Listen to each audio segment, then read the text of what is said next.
Hello mga lalabs, magawa tayo guys ng homemade condensed milk guys. Ayan guys, yung gamit kong milk guys ay yung full cream na white milk.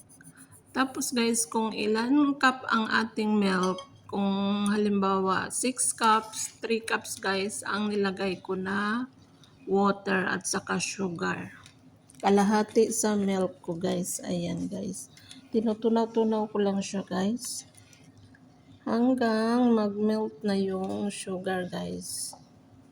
Kalahati sa milk guys ang water natin at saka sugar. Kung 8 cups ang milk, 4 cups ang sugar at 4 cups din ang water niya.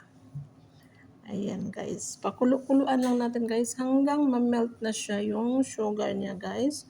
Pagkatapos niyan guys, pag na-melt na yung sugar, maglagay tayo ng butter guys.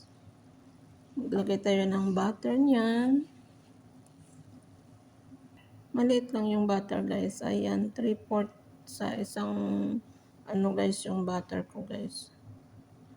Kahit maliit lang din dyan guys, pwede na rin. Ayan guys, tinutunaw-tunaw ko lang guys hanggang natunaw yung butter natin guys.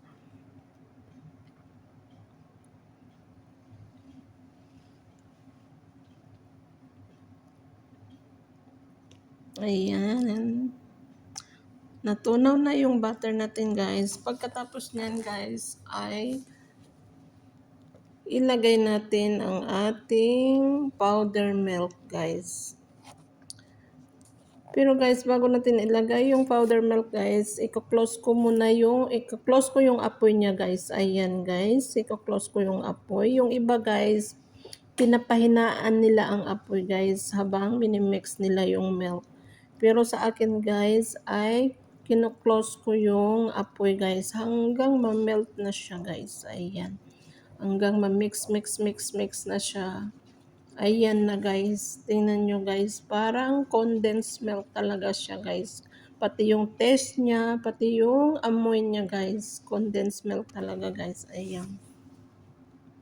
Yan ang ating homemade condensed milk. Ayan guys. Naka-close ang apoy yan guys. Pagkatapos niyan, ilagay natin sa ating container. Tapos palamigin natin guys. Condense talaga guys yung amoy niya guys. Tingnan nyo guys. Tapos naggamit na rin ako niyan guys. Ginawa kong maha guys. Guys. Ayan. Siniparit ko yung para sa maha. Nalagay ko sa baso. Ayan guys. Guys. Magagamit talaga natin. Kasi ang dami naming powder guys. Hindi na ako magbibili ng condensed milk kasi ayan, nagawa na ako ng homemade condensed milk. Ayan ang ating condensed. Thanks for watching mga lalabs and follow for more.